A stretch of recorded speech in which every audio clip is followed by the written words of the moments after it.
Saat itu pun walaupun saya ngedengerin tentang ceramah-ceramah Islam itu, saya tetap ke gereja. Tapi lama-lama hampa gitu loh. Jadi sampai ada satu titik saya bilang kayak gini, saya bingung mau berdoa, saya bingung gitu loh. Asli saya mau berdoa bingung, ya kan ya? Saya mau berdoa, terus gimana cara gue doanya ya gitu ya, istilahnya gue mau ngomong sama Tuhan yang siapa ya, kayak gitu loh. Sampai tuh saya bertanya dalam diri saya sendiri, Tuhan, saya mau nyebutnya Tuhan apa nih?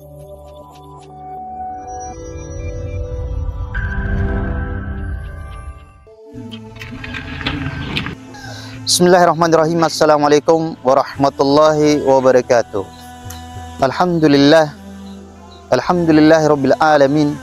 Wassalatu wassalamu ala asrafil anbiya wal mursalin wa ala alihi wassahbihi azma'in, amma ba'd. Jamaah kaum muslimin dan muslimat yang dimuliakan oleh Allah Subhanahu wa taala, hari ini Kamis tanggal 15 bulan Agustus tahun 2024, kami berada di lokasi pembangunan rumah Quran, yang mana rumah Quran ini sempat kami hentikan beberapa bulan yang lalu karena keterbatasan dana. Alhamdulillah hari ini kami sudah melanjutkan kembali pembangunan rumah Quran. Dengan demikian kami segenap pengurus Yayasan Baitul Maqdis cabang Sumba, Nusa Tenggara Timur, kami mengajak kepada jamaah kaum muslimin dan muslimat untuk mengambil bagian di dalam pembangunan rumah Quran ini.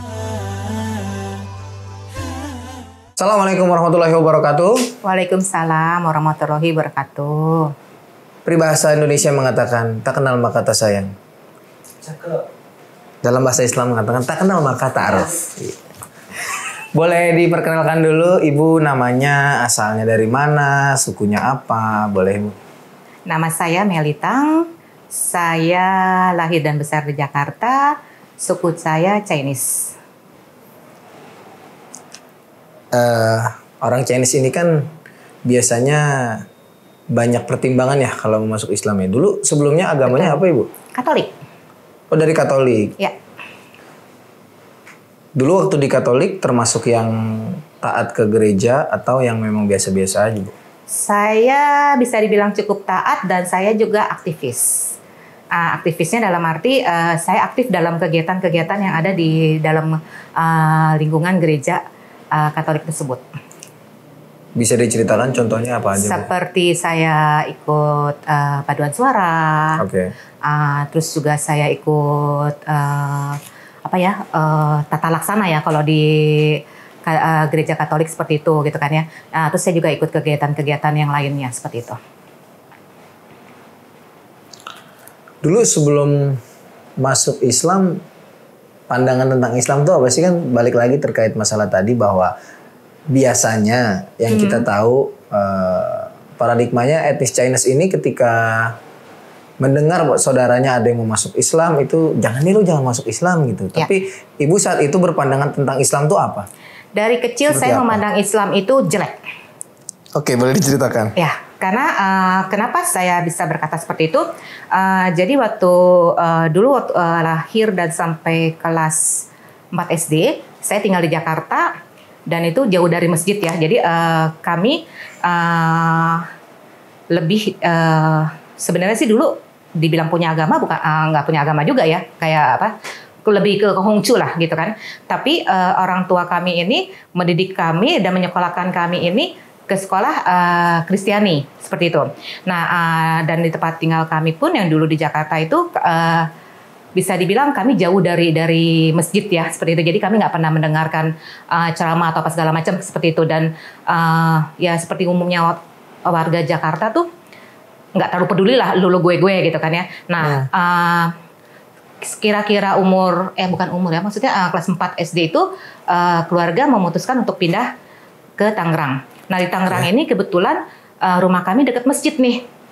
Nah setiap hari Jumat kan ada tuh sholat Jumat kan. Nah terus ada ceramahnya juga kan. Nah di situ saya sering kali mendengarkan ceramah dari penceramahnya ini ngomongin tentang etnis Chinese, terus umat Kristiani kayak gitu ya. Itu yang jelek-jelek gitu loh. Yang jelek-jelek banget. Di situ timbul rasa kebencian dalam diri saya. Kok umat Islam kayak gitu ya? Terus udah gitu saya lihat, kok mereka munafik ya? Mereka ngomong seolah-olah diri mereka tuh yang paling baik, paling benar, tapi kelakuan sehari-harinya lebih banyak pencopet orang Islam, kayak gitu kan. Terus udah gitu lebih banyak pembunuh orang Islam, kayak gitu kan ya. Terus pokoknya yang jelek-jelek itu lebih banyak yang Islam. Tapi kenapa dalam ceramah mereka setiap hari Jumat itu selalu ngejelek-jelekin etnis yang lain, seolah-olah mereka ini paling baik, paling bener kayak gitu loh. Tapi dalam kehidupan sehari-hari kok gitu. Dan waktu kami baru pindah ke Tangerang, itu kira-kira berapa hari setelah pindah ke Tangerang, kami tuh benar-benar dikerjain sama warga sekitar, ya kan ya. Itu sampai baju seragam aja yang baru dicuci sama orang tua saya itu hilang semua. Seperti itu, kayak gitu kan. Dan itu ternyata pas begitu nyari informasi, tetangga kami ini yang ngerjain dan mereka Islam gitu loh. Di situ kan timbul makin rasa benci tentang Islam itu gitu loh. Mungkin saat itu karena masih kecil ya. Jadi saya lebih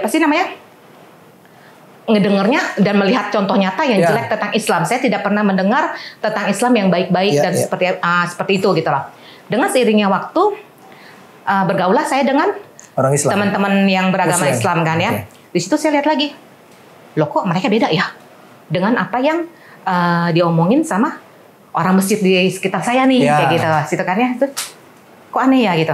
Nah, udah tuh itu seperti biasa aja dan saya tetap melakukan aktivitas saya, tetap ke gereja, tetap layanan, tetap aktif apa segala macam seperti itu. Sudah berlalu dan nikah pun secara Katolik apa segala macam ya. Terus mulai ada rasa lama-lama mulai rasa ada tidak kenyamanan dalam diri saya. Karena saya bisa dibilang lebih orang yang mau tahu ya gitu. Terus kalau saya merasa ini kok kenapa harus begini gitu lah. Kenapa harus gitu kan. Kritis lah kayak gitu. Karena di gereja Katolik itu bisa dibilang kita didoktrin. Kita didoktrin dalam arti apa yang sudah tertera dan apa sih namanya ya? Sudah tertulis itu semua itu kan dari Vatikan. Semua dari Vatikan. Jadi ritual kami itu semua udah ada peraturannya dari Vatikan. Misalkan hari ini ayatnya apa nih? Bacaannya dari Injil mana nih? Seperti itu. Dan itu udah ada semua, udah ada panduannya semua. Kok macam ini gitu.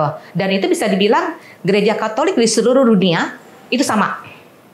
Isinya hari itu misalkan dari Lukas ayat berapa, bab berapa gitu ya, itu semua sama kayak gitu loh. Di situ aku mulai tergelitik. Terus aku sempat bertanya juga sama Romo. Romo itu pastor ya.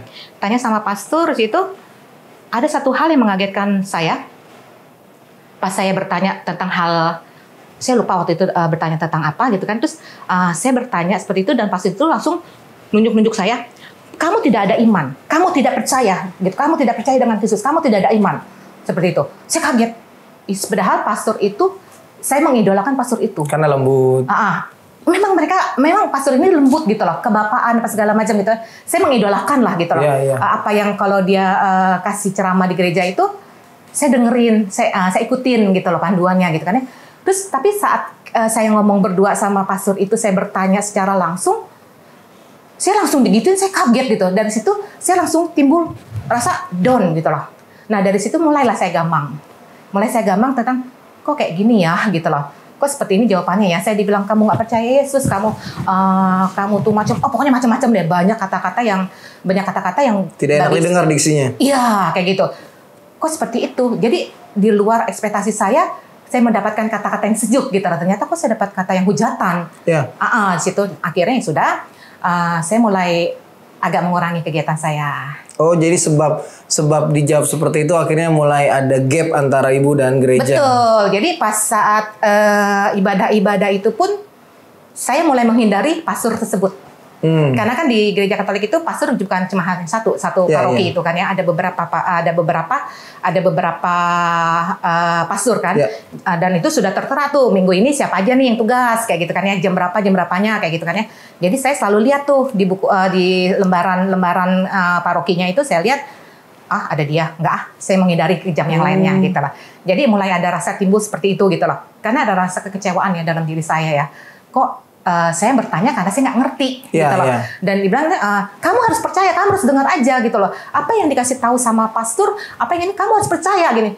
Bagi saya gini, bagaimana saya mau percaya orang saya juga nggak ngerti. Kalau saya ngerti, kalau saya ngerti, saya nggak akan bertanya gitu loh. Ya kan, saya kan nggak ngerti. Sedangkan kalau kita di sekolah aja, kalau kita nggak ngerti kan kita tanya sama guru. Bener. Ya kan, kalau kita belum ngerti kita tanya lagi. Terus kenapa ini saya nggak boleh nanya? Saya harus dengerin semua.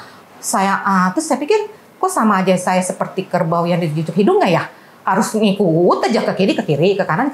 Saya nggak mau gitu loh. Saya mau tahu jelas kayak gitu kan ya. Tapi itu ternyata jawabannya seperti itu. Rasa sup gitu. Ada nyes gitu loh ya. Oh, iya. Nah, ketika si pastor itu dia merasa nggak ketika ibu udah mulai jarang datang ke gereja atau dia dia nggak peduli. Ngelihat menghindari? Dia nggak peduli karena umatnya kan banyak. Umatnya kan bukan cuma saya. Oh gitu. Iya kan di gereja dalam satu paroki itu umatnya kan banyak banget. Tapi sebenarnya kenal. Bisa dibilang kenal dekat juga enggak.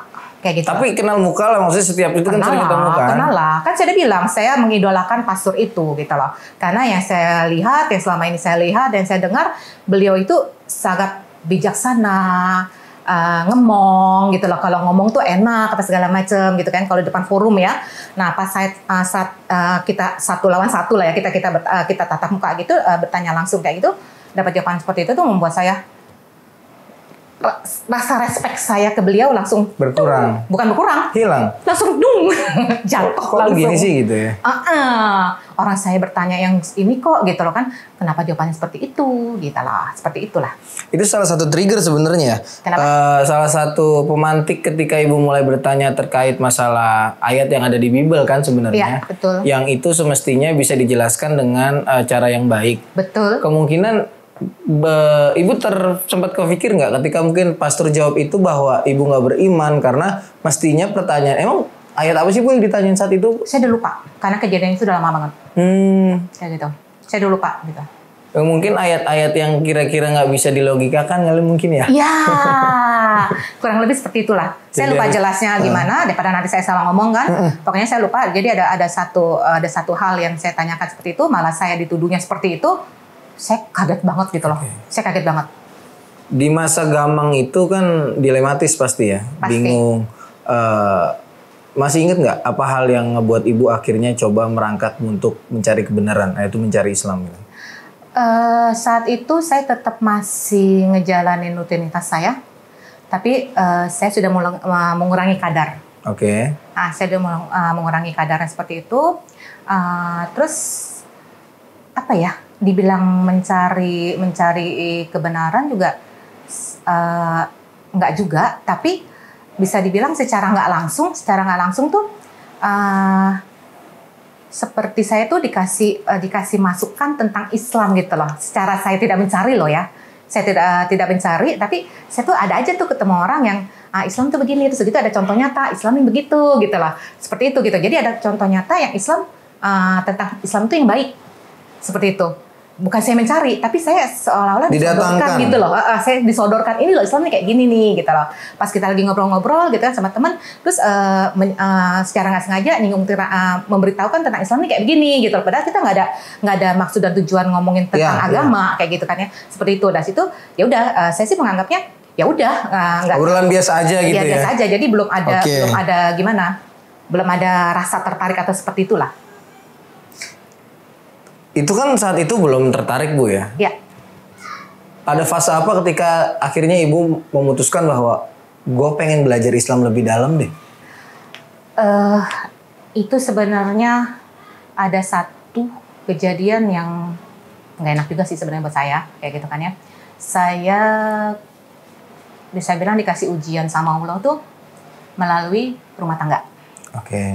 Ya, akhirnya saya pisah dengan papanya anak-anak seperti itu, dan saya pisah rumah sama papanya anak-anak. Saya ngekos, saya minta cariin sama teman. Oke. Karena kan selama ini kan saya nggak ngerti di mana ada tempat kos. Saya minta tolong cariin sama teman kos. Saya cuma bilang tolong dong cariin tempat kos yang budgetnya nggak usah mahal. Oke. Karena saya hidup bukan untuk hari ini, minggu ini, atau bulan ini. Masih panjang perjalanan saya. Saya harus hemat-hemat uang saya. Nah, akhirnya saya dicariin tempat kos itu, begitu datang ke sana, saya kaget. Karena posisinya, ya Allah, kayak gini amat ya, gitu loh. Ya kan ya? Karena saya nggak pernah tinggal di daerah seperti itu, gitu. Di situ, sangat kaget. Terus, ternyata, berapa rumah dari tempat kos saya itu masjid. Masjidnya itu nggak kelihatan kalau itu masjid gitu loh. Karena musola lah ya. Masjid Oh masjid malah. Nah, tapi nggak gitu kelihatan gitu loh. Iya, iya. Seperti itu. Dalam keadaan saya lagi kacau balau tentang diri saya, Iya. tentang rumah tangga saya seperti itu, saya pasti nggak bisa tidur kan. Itu nggak bisa tidur. Masjid itu ternyata aktif sekali. Masjidnya Aktif sekali dalam arti mereka sering ngadain pengajian, gitu loh. Terus itu maghrib, isya, sama subuh. Oke. Jadi setelah mereka sholat berjamaah, mereka tuh ada pengajian terus rutin. Nah seperti biasa kan, tua masjid itu kan Ya kedengeran kencang. tua masjid kan kenceng tuh, kedengeran terus kan di kamar kosan itu kan. Nah itu secara nggak ini saya ngedengerin gitu loh di saat kegalauan saya itu. Nah saat itu pun walaupun saya ngedengerin tentang ceramah-ceramah Islam itu, saya tetap ke gereja. Tapi lama-lama hampa gitu loh. Jadi sampai ada satu titik saya bilang kayak gini, saya bingung mau berdoa, saya bingung gitu loh. Asli saya mau berdoa bingung, ya kan ya? Saya mau berdoa, terus gimana cara gue doanya ya gitu ya istilahnya? Gue mau ngomong sama Tuhan yang siapa ya? Kayak gitu loh. Sampai tuh saya bertanya dalam diri saya sendiri, Tuhan, saya mau nyebutnya Tuhan apa nih? Saya bilang gitu kan ya. Saya bingung, saya bilang gitu kan ya. Terus saya mesti gimana dong? Saya bilang gitu kan ya. Itu udah mulai ada hampa, udah mulai ada kebimbangan tentang diri saya seperti itu kan ya, tentang ketuhanannya saya. Ya, gitu. Karena dari saya ngedengerin ceramah-ceramah masjid itu, dan ceramah yang di masjid yang dekat tempat kos saya dulu itu berbeda sekali dengan sebelumnya, masjid yang waktu kecil saya dulu gitu loh. Kok beda amat yang dia ngomongin gitu loh. Kok beda sekali ya dengan yang dulu waktu kecil saya dengar gitu kan. Ini kok beda. Ini lebih nyejukin kok, lebih ngajak kita nih untuk berbuat kebaikan, lebih ngajak kita nih untuk hal-hal yang positif lah dalam arti kayak gitu kan ya. Di situ kok ini beda gitu. Terus saya pun akhirnya baru bisa tertidur itu setelah kira-kira jam 6-an ke 6 pagi itu ya, setelah subuh itu, setelah mereka udah selesai gitu ya, saya baru bisa tertidur gitu loh. Saya baru bisa tidur gitu. Tidur hanya berapa jam, setelah itu saya kebangun lagi gitu kan ya, seperti itu. Nah itu aja. Terus sampai satu titik di hati kecil ini nih keluar kalimat syahadat. Terus kayak gitu. Tapi belum dilafazkan, baru di hati kecil aja. Belum, di hati kecil ini sering keluar kalimat syahadat itu saya lancar ngomongnya gitu loh. Tahu tapi kalimat syahadat saat itu? Enggak. Asli nggak tahu. Tapi karena sering mendengar dari masjid kali ya? Enggak juga. Terus? Enggak juga, nggak ngerti saya juga. Udah gitu di telinga ini sering banget ngedenger kalimat syahadat itu, dan itu saya baru tahu kalimat itu syahadat, ya kan? Kata-kata itu kalimat syahadat setelah saya bertanya sama teman saya yang muslim. Saya bilang ini, bang, mau nanya dong, ini kalimat apaan sih? Dan itu pun saya ngomongnya terbata-bata.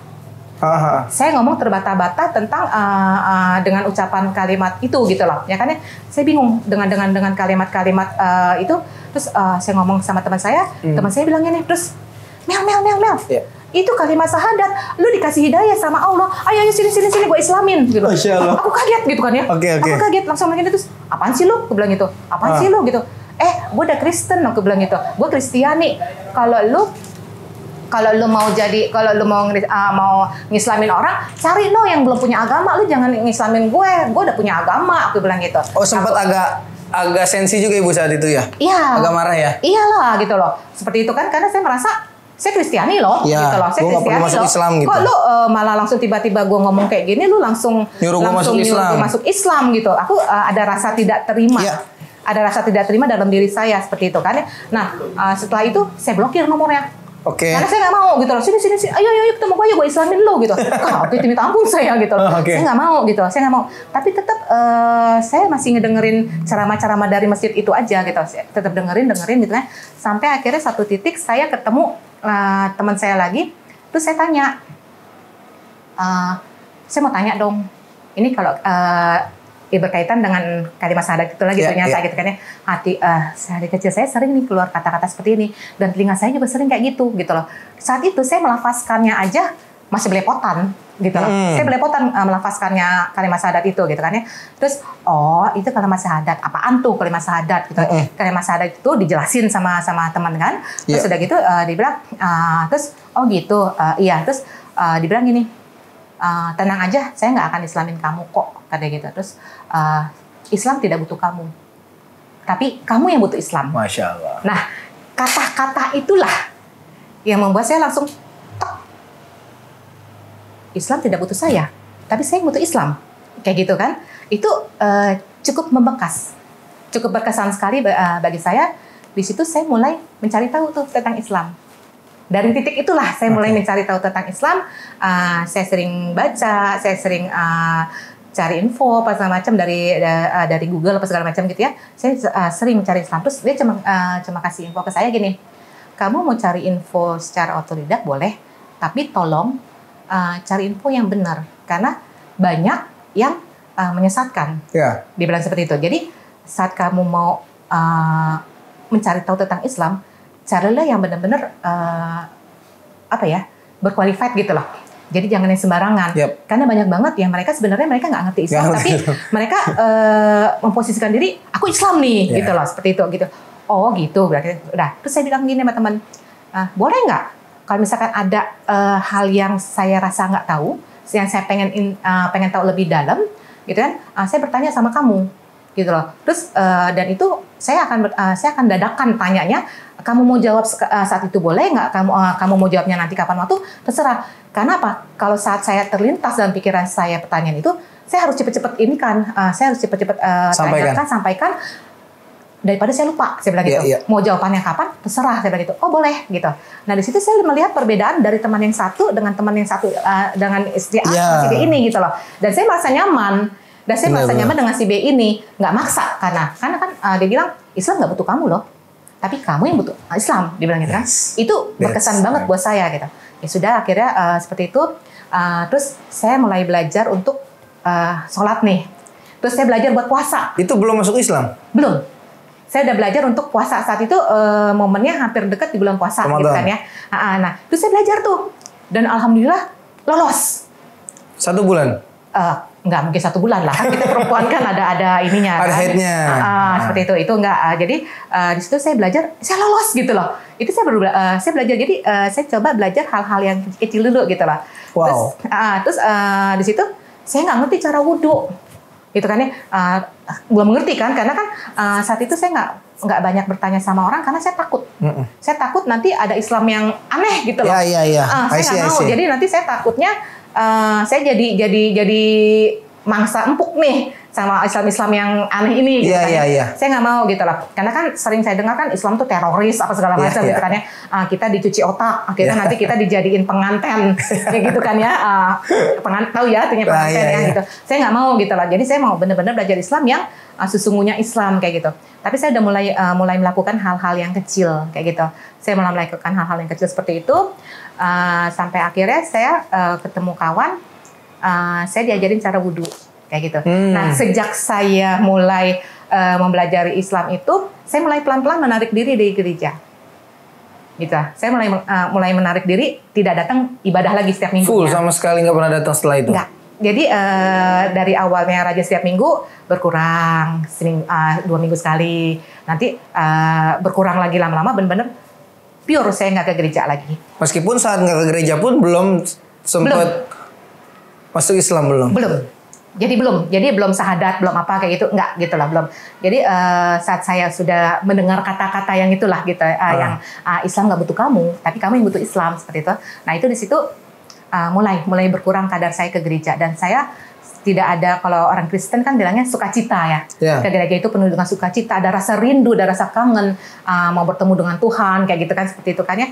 Di situ udah mulai nggak ada gitu lah. Dan hari-hari saya lagi bingung.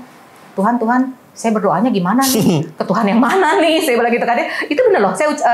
Jadi saya tetap doa dengan berlutut kayak gitu kan ya. Kita kan diajarkan, kalau Kristen itu kan kita kan diajarkan sholat untuk berlutut ya, sambil begini gitu kan ya. Oh iya. Seperti itu kan. Itu Katolik gitu ya Bu ya? Ya ada. Tetap kan bikin tanda salib kayak gitu kan ya. Saya nggak mau nyontohkan tanda salibnya ya, karena nanti saya murtad lagi. Gitu. Itu di situ saya nggak bikin tanda salib lagi. Saya juga berdoa, saya tetap berlutut, tapi saya bilang, Tuhan, saya doanya ke Tuhan siapa? Saya bilang gitu. Tuhan yang mana nih? Saya doanya gitu kan. Itu seperti itu. Saya tetap doa gitu loh. Saya tetap minta perlindungan. Saya percaya adanya Tuhan gitu kan ya. Tapi saya bingung ke siapa saya harus berkiblatnya gitu loh. Seperti itu kan ya. Ya udah, itu tetap saya lakukan. Lama-lama saya ketemu teman, dia ngajarin saya cara wudhu. Terus gitu beliin saya mukena kayak gitu kan ya. Seperti itu, saya ikutin aja Dia bilang gitu, ikutin ke masjid ya, nanti tuh ikutin mereka sholat tuh kayak gimana. Kak saya nggak bisa, saya belum tahu. Bilang gitu terus udah pokoknya mereka ruku, mereka diri, mereka Allahu Akbar gini ngangkat tangan Allahu Akbar, ikutin kayak gitu terus ngintip aja sama sebelah gitu kan seperti itu. Oh boleh begitu, boleh bilang gitu, ikutin aja kayak gitu. Ya udah itu saya mulai tuh belajar seperti itu gitu kan ya. Terus dari belajar seperti itu, sudah bacaannya apa gitu, kamu hafalin aja Al-Fatihah bilang gitu. Nah kalau kita maghrib, isya, subuh kan toa tuh berbunyi kan, sholatnya kan berbunyi kan istilahnya kan, ada suaranya kan. Di situ saya dengerin aja. Apa sih lama-lama karena kita sehari ngedengerin terus-terusan kan Al-Fatihah itu kan lama-lama nyantol dong di otak kan ya. Nah saya bisa Al-Fatihah gitu lah. Jadi bener sholat itu Al-Fatihah udah cukup. Yang lainnya kamu nggak bisa pun nggak apa-apa. Yang penting kamu coba belajar gerakannya dulu. Saya benar-benar belajar itu otodidak karena saya takut dan saya nggak ada yang membimbing saya. Saya nggak punya yang bimbing saya gitu loh. Karena komunitas saya kan lebih banyak Kristiani. Seperti itu. Jadi saya menutup diri karena saya saking ketakutan. Saya juga menutup diri seperti yang tadi bilang tuh, saya takut nanti ada Islam yang aneh yang ingin saya, yang rekrut saya gitu loh. Saya nggak mau. Gitu. Berarti jenjang ketika ibu dari sudah mulai lepas dari gereja lalu mulai masuk Islam itu berapa lama Bu prosesnya? Nggak lama sih ya. Nggak lama, cuma berapa bulan aja. Akhirnya bisa bersyahadat gimana? Saya bersyahadat di Masjid Lausa. Oh, Jakarta. Lausa, okay. Komunitas Chinese. Sebelumnya saya waktu itu pernah datang ke 2 masjid. Di situ Allah kasih ujian ke saya. Saya cukup sedih. Jadi satu masjid itu saya datang ke sana, momennya itu mau bulan Ramadan. Nah di situ saya diantar sama teman itu ngejelasin niat saya mau syahadat, tapi dari pihak mereka malah nganggap saya itu mau ngambil momen di bulan puasa itu modus lah gitu. Untuk modus dapat sumbangan gitu loh. Sedangkan saya sendiri nggak pernah tahu kalau mualaf itu dapat sumbangan. Asli, saya nggak pernah tahu itu dan itu tidak pernah ada terbetik dalam benak saya kayak gitu loh. Saya benar-benar murni ingin syahadat, tapi kok saya digituin, saya kecewa gitu loh. Saya bilang gitu, gue masih sanggup kali ya beli sembako gitu loh. Berarti itu gue masih sanggup kali ya beli mukena gitu kan ya. Kok kesannya merendahkan banget, kok Islam kayak gini ya. Sedangkan di Kristen sendiri nggak kayak gini loh. Begitu ada orang yang mau masuk Kristen, langsung disambut gitu kan ya. Wah langsung disambut, dimanja lah istilahnya. Kok Islam kayak gini? Saya sampai bengong gitu. Saya bilang itu, udahlah pulang aja, nggak usah tanya lebih banyak. Saya bilang itu sama teman saya bilang pulang aja lah, saya nggak. Karena feedbacknya nggak enak ya. Gitu kita. Terus akhirnya saya diam aja gitu kan. Terus saya tetap berusaha untuk melakukan sholat itu gitu lah. Dan itu sholat yang saya lakukan, yang saya tahu kan sholat itu 4 rakaat. 4 kali sujud gitu loh ya kan. Saya bilangnya 4 kali sujud gitu kan ya. Itu yang saya ingat seperti itu. Dan itu semua dari sholat subuh sampai sholat isya, semua saya pukul rata 4 semua. Dulu awal-awal gitu 4 semua. Karena kan gak ada yang bimbing saya. Iya. Bimbing saya gitu loh. Jadi benar-benar saya pukul rata semua 4 gitu loh. Ya udah, saya cuek aja gitu loh. Saya coba aja dan itu hanya bisa Al-Fatihah dan modal gerakan aja. Karena kan saya udah nyontoh, udah ngintip waktu di masjid tuh. Oh kayak gini gitu. Itu saya perhatiin dan saya hafalin gitu kan seperti itu. Nah itu aja gitu kan. Terus di situ saya sambil ke Masjid Lausa. Terus belum. Oh belum. Akhirnya di situ saya yuk kita coba salah satu masjid besar di Jakarta, masjid terkenal ini kayak gitu. Saya nggak mau sebut nama ya. Dari situ saya ditemani sama kawan itu untuk datang ke bagian administrasinya lah ya. Saya bertanya-tanya apa segala macam. Saya disodorin kertas kecil. Di situ ada persyaratan yang harus saya lengkapi, seperti fotokopi KTP saya, ya isi-isi dari kertas kecil itu, fotokopi KTP, pas foto, materai, ya materai, terus udah gitu surat keterangan dari RT, RW, kelurahan. Lah ribet amat. Antar dulu nih, denger dulu gitu kan ya. Terus udah gitu bawa saksi 2 orang. Kayak gitu ya, bawa saksi 2 orang. Terus di bawahnya itu ada tulisan pakai pensil nominal uang. Saya ingatnya 200 sekian gitu loh. Saya kaget. Oh ada administrasinya ya, kayak gitu kan ya. Terus saya bilang gini, oh ini ya syarat yang harus dilengkapi ya Pak? Iya, Pak mungkin poin-poin itu saya bisa lengkapi semua. tapi saya nggak bisa lengkapin satu poin ini. Apa Saya bilang poinnya? gitu. Poin itu adalah saya harus bawa 2 saksi yang Islam. Terus saya bilang ini, kenapa Bu? Kan teman saya kebanyakan semua Non. Kristen. Terus bagaimana saya cari yang saksi ini? Saya bilang itu, emang di sini nggak ada ya Pak saksinya? Saya bilang itu kan. Terus nggak ada Bu, Ibu harus bawa. Oh, saya bilang gitu. Harus bawa ya Pak? Bilang gitu. Iya. Oh gitu Pak. Oh ya udahlah Pak. Nanti saya coba cari dulu saksinya itu, gitu kan ya. Saya ngomong seperti itu. Tapi di situ saya langsung bingung. Kok kayak gini gitu ya? Saya lagi mikir lagi, siapa ya yang saya mau bawa ya saksinya ini gitu kan ya. Bingung lah saya kan. Karena kan pasti kalau saya ngomong terang-terangan gitu akan dapat hujatan lah, apa segala macam itu yang ada dalam benak pikiran saya. Akhirnya saya mundur lagi tuh. Mundur bukan berarti saya menjauh, tapi saya semakin menggali tentang Islam itu sendiri gitu lah. Semakin saya rajin untuk mencari tentang Islam itu. Sudah akhirnya saya diam. Terus dia bilang, Tuhan, saya bilangnya bukan Allah waktu itu. Tuhan, ini apa saya memang nggak boleh Islam ya? Kok kayaknya 2 kali saya datangin masjid, tapi kok kayaknya dipersulit ya? Apa saya nggak boleh untuk masuk Islam? Itu sempat ada dalam benak saya. Saya berkomunikasi lah intinya seperti itu. Terus di situ sampai suatu saat pas saya lagi buka-buka Google gitu ya, baca-baca berita, muncullah tentang Masjid Lause. Oke. Masjid Lause yang di Jakarta ya. Di situ terus saya baca, ternyata Masjid Lause ini komunitas Chinese loh. Kayak gitu. Terus saya baca terus, saya ikutin tuh Masjid Lause tuh kegiatannya apa, terus mereka bagaimana caranya segala macam. Pokoknya saya ikutin gitu, terus saya cuma gini, datangin enggak. Nanti kalau tolak lagi gimana? Gitu kan ya. Ada rasa trauma kemarin ya? Iya, karena 2 kali loh. Iya, 2 kali seperti itu. Nanti kalau saya ditolak lagi, saya gini lagi, sebentar saya dianggap mau minta sumbangan gimana? Gitu kan ya. Itu ada kecemasan tersendiri dalam diri saya. Itu ada dorongan lagi dalam diri saya, datengin gitu lah. Pergi ke sana gitu kan ya. Jadi ada dorongan dari hati kecil saya untuk datang ke Masjid Lause itu. Saya memberanikan diri datang sana. Seperti itu saya cari pengurusnya seperti itu. Di situ saya cari pengurusnya, saya bertanya, dan itu kertas kecil itu saya bawa. Tapi saya nggak keluarin dulu. Saya bertanya dulu nih, apa sih syarat jadi mau jadi Islam apa segala macam. Itu saya bertanya seperti itu, dijelasin, mudah kok Bu, kalau Ibu mau jadi Islam Ibu tinggal syahadat seperti ini. Terus kelengkapan administrasinya apa Pak? Saya bilang gitu kan. Terus mudah kok, fotokopi KTP Ibu, terus foto Ibu, terus materai, sudah. Itu doang Pak? Iya. Oh, nggak perlu surat RT RW kelurahan. Dan saksi. Saya bilang gitu kan. Dulu saya bilang gitu. Terus beliau bilang, emang Ibu mau nikah? Maksudnya saya bilang gitu. Ya emang Ibu mau nikah, perlu surat keterangan RT RW kelurahan.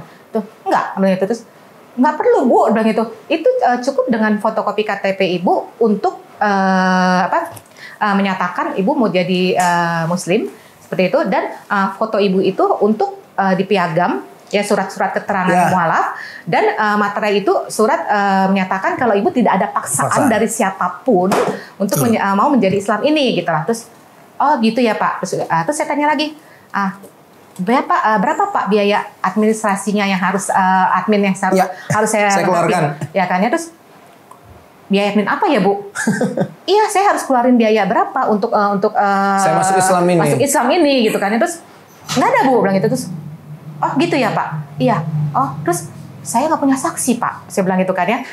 Terus Bu, yang mau jadi saksi Ibu itu banyak, bilang gitu. Terus semua orang akan berlomba-lomba saat Ibu bilang saat Ibu bilang mau jadi Muslim dan Ibu mau syahadat, itu banyak yang ngantri loh Bu, untuk Ibu jadi saksi Ibu gitu. Oh, saya nggak perlu cari saksi Pak. Enggak, banyak Bu. Oh gitu. Kenapa Bu? Dia bilang gitu. Saya keluarin kertas kecil itu. Terus ini Pak, karena kemarin saya ke masjid di sana, ini persyaratan yang harus saya lengkapi. Sedangkan mungkin yang lain saya bisa lengkapi Pak, tapi saya nggak bisa lengkapin, ini adalah saksi Pak.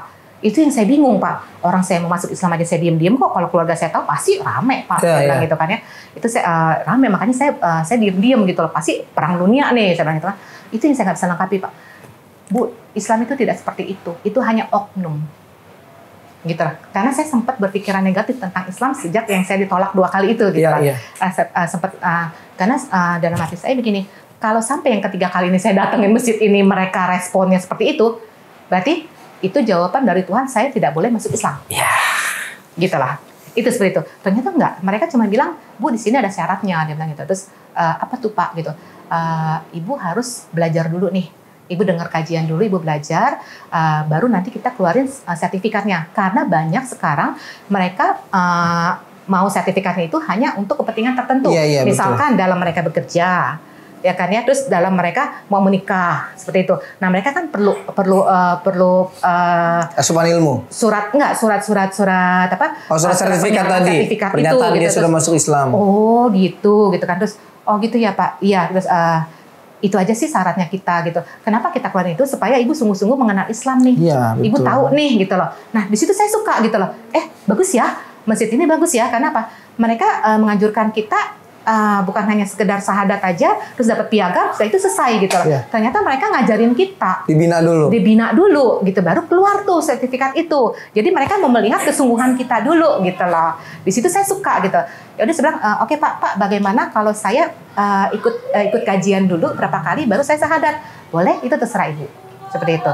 Terus di situ boleh ya Pak kayak gitu? Boleh, ibu datang, ibu dengerin setiap hari apa Pak gitu kan ya. Nah di situ jadi setiap minggunya itu saya 2 kali ikut dulu kajian itu, baru akhirnya saya memilih saya syahadat gitu lah. Saya syahadat dan itu saya dibina untuk mulai belajar Iqra gitu kan, terus diajarin bagaimana tentang akidah apa segala macam kayak gitu. Itu benar-benar saat itulah saya baru benar-benar dibimbing secara Islam. Seperti itu. Ketika syahadat tadi, kan ibu melafazkan gitu kan? Iya. Pelafazan. Ada perasaan apa di hati ibu ketika lagi pelafazan itu? Saat mau haruka. Saat mau hari H yang saya tentukan saya mau syahadat, itu berkecamuk dalam diri saya.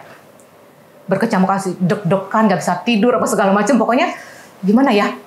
Ada rasa gimana ya, susah saya menjabarkannya gitu loh. Menjabarkannya tuh susah gitu. Itu sampai benar-benar begitu pas saat saya syahadat aja, itu mengucapkan kalimat syahadat itu aja masih masih apa sih kalau orang bilang beletang-beletong lah gitu ya. masih nggak jelas kayak gitu kan ya. Tapi dibimbing kayak gitu seperti itu. Di situ pas saat udah keluar seperti itu tuh kayak ada rasa plong gitu lah. Lega. Iya, ada rasa plong, kayak tadinya hati itu beban. Iya, bebannya itu kayaknya hilang. Bilang ini, ya Allah makasih, saya benar-benar diterima, saya benar-benar dipilih sama Engkau gitu kan. Itu benar-benar susah saya ngomonginnya gitu. Benar-benar tuh nangis sih enggak, tapi karena saya bukan tipe orang gampang nangis sih sebenarnya gitu loh. Di situ rasa tuh benar-benar berkecamuk dan itu benar-benar plong banget ya gitu loh. Belum pernah dirasain rasa itu sebelumnya. Iya, beda banget gitu loh. Beda banget. Nah, itu yang saya rasain seperti itu. Apa hal yang paling ibu rasain setelah masuk Islam tuh? Hal-hal yang indahnya. Yang paling indah banget ya, pertama kali yang ibu rasain. Yang paling indah saat saya masuk Islam itu, saya punya saudara banyak loh. Emang sebelumnya nggak banyak saudaranya? Secara di atas kertas banyak. Oke. Di atas kertas kayak gitu kan ya. Tapi saat saya masuk Islam, bersyahadat seperti itu, dan mereka tuh langsung welcome, mereka langsung meluk saya, mereka tuh langsung benar-benar memperlakukan saya tuh seperti saudara mereka sendiri gitu loh. Padahal saya nggak kenal loh sama mereka gitu kan ya, saya nggak kenal sama mereka segala macam seperti itu. Itu ada rasa gimana ya? Ada rasa haru, ada rasa susah aja ngejabarinnya ya gitu. Itu benar-benar tuh, ya Allah, ternyata kayak gitu ya gitu loh. Terus mereka benar-benar care gitu kan, mereka benar-benar support dan mereka bilang nggak usah khawatir gitu, nggak usah khawatir di Islam ini kita semua saudara, Jadi kalau ada apa-apa seperti apa, ayo sharing sama kita gitu, kita cari jalan keluar apa segala macam itu udah suatu dukungan moral yang saya dapat gitu loh. Sedangkan yang di dulu enggak gitu kan, yang dulu tuh siapa kamu, status kamu apa sih, background kamu apa sih gitu kan ya, dilihat gitu loh. Kalau misalkan ada pengelompokan kelas kayak gitu, ada pengelompokan kelas gitu kan seperti itu. Nah sedangkan di Islam ini nggak langsung welcome loh, kita langsung bercampur saja itu. Saya nggak ngerti, kastanya. mereka nggak kenal saya juga nggak kenal mereka, tapi saat itu tuh langsung merangkul gitu loh. Itu yang nggak pernah terbayangkan sama saya gitu loh. Nggak pernah terbayangkan sama saya seperti itu. Ya karena yang ngebedain ketika masuk Islam itu seluruh umat Islam itu di mata Allah sama kecuali takwanya yang beda, Bu. Ya. Mau dia kastanya apa, mau dia pejabat, mau dia presiden. Ya. Selama dia nggak bertakwa ya di mata Allah nggak ada harganya dia. Ya. Nah saya sempat minder juga sih. Saya sempat mindernya dalam arti gini. Kayak sholat aja saya baru bisa Al-Fatihah dan gerakan. Ya kan ya. Terus kalau saya bilang Al-Quran itu huruf keriting. Huruf keriting. Iya, saya nggak bisa huruf keriting gitu kan ya, saya belum bisa untuk huruf keriting itu seperti itu. Nah itu di situ saya berusaha untuk belajar kayak gitu. Dan saya cuma bilang ya Allah, kalau memang saya memang harus jalan saya di sini, bantu saya, mudahkan saya, lapangkan saya seperti itu, lapangkan dalam segala hal seperti itu. Dan itu Allah tunjukin dan Allah buktikan seperti itu. Itu membuat saya tuh bener-bener kayak disayang dimong gitu ya. Iya, terharu banget gitu loh. Terus rasa khawatir saya tuh hilang gitu loh. Kalau dulu kan saya cemas masalah ekonomi pas segala macam. Jadi pas saat itu tuh saya merasa ya udah semua ini kan udah Allah tentuin. Udah ada tulisannya. Saya mau lari ke lubang semut pun kalau memang saya nggak akan lari karena lubang semut aja punya Allah. Gitu kan ya. Terus rezeki nggak akan ketukar. Karena kalau saat Allah sudah tentukan mau kita ngoyo nggak ngoyo dapat kok gitu lah seperti itu. Seperti itu ada rasa khawatir saya tentang duniawi itu sedikit-sedikit tuh berkurang gitu lah. Sedikit berkurang seperti itu. Nah, saya berusaha untuk terus belajar gitu loh. Ya mungkin saya belajarnya agak lama ya. Agak lama saya proses belajarnya seperti itu. Tapi saya nggak mau kalah dengan keadaan gitu. Saya tetap harus, saya merasa saya harus upgrade nih. Jadi hari ini saya baru bisanya ini gitu kan ya. Nah saya tetap harus istiqomah di situ dulu, nggak boleh turun gitu lah. Saya tetap harus istiqomah di situ, tapi saya sambil belajar upgrade. Jadi sedikit upgrade, nanti dikit lagi saya udah bisa ini, nanti saya upgrade lagi gitu loh. Itu motivasi saya gitu loh. Saya harus seperti itu. Tapi kan itu banyak kesulitan di situ, Bu ya, ketika lagi proses. Apa hal yang paling pahit ketika Ibu rasain setelah masuk Islam? Ekonomi ya, hampir rata-rata ya. Nah, sebagai orang yang diuji dalam ekonominya, termasuk mungkin akan banyak teman-teman mualaf yang juga merasakan hal demikian. Ya. Ada nggak sih dari Ibu pesan atau buat terkait diri Ibu pribadi yang Ibu lakuin, terus juga buat teman-teman mualaf supaya dia nggak gampang menyerah terkait masalah ekonomi ini ujiannya? Intinya istiqomah, jangan pernah merasa putus asa. Yakin deh, kalau Allah itu udah memberikan kita tuh di balik kesusahan kita, itu ada kemudahan yang Allah sudah siapkan buat kita. Tinggal kita mau sabar, kita mau istiqomah nggak untuk itu, gitu lah. Terus sandarkan diri kita, itu benar-benar serahin diri kita, ya Allah inilah aku, bantu aku nggak bisa apa-apa tanpa Engkau. Serahin diri kita benar-benar ke Allah gitu lah, bukan ke orang lain, tidak. Karena nantinya pun saat kita mati kan kita sendiri, ya kan kita harus mintanya sama Allah gitu lah. Jadi itu jangan pernah putus asa, walaupun kita nih benar-benar dihajar secara ekonomi ya, dari kita punya sampai benar-benar diblokin habis kayak gitu.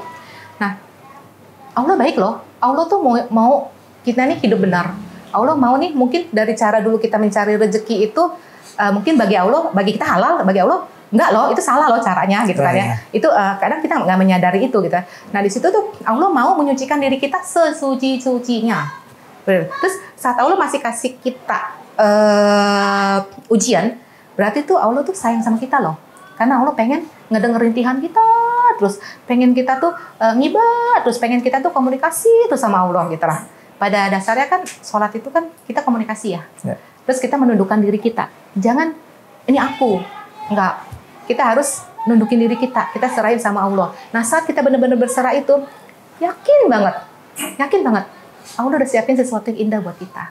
ada kemudahan-kemudahan yang akan berikan untuk kita. Itu ada, dan itu aku alami nyata gitu loh. Jangan pernah takut, jangan pernah nyerah. Walaupun dihajar dari kiri kanan depan belakang atas bawah ya, jangan pernah nyerah. Terus upgrade dan bergaul sama orang yang positif. Bergaul sama teman-teman di pengajian. Luangkan waktu untuk pengajian seperti itu. Mungkin ini terakhir Bu sebelum kita tutup ya.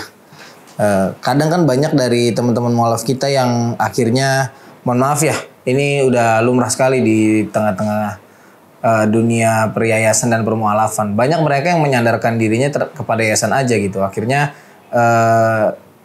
dia untuk survive, untuk bangkit, ya agak berkurang semangatnya. Lebih baik dikasih kail atau lebih baik dikasih ikan gitu? Kalau saya pilih kail. Saya nggak mau dikasih ikan. Kenapa? Karena kalau dikasih ikan, saya paling hanya bisa makan untuk 1-2 hari aja. Kalau saya dikasih kail, kalau saya rajin, saya akan mancing sebanyak-banyaknya.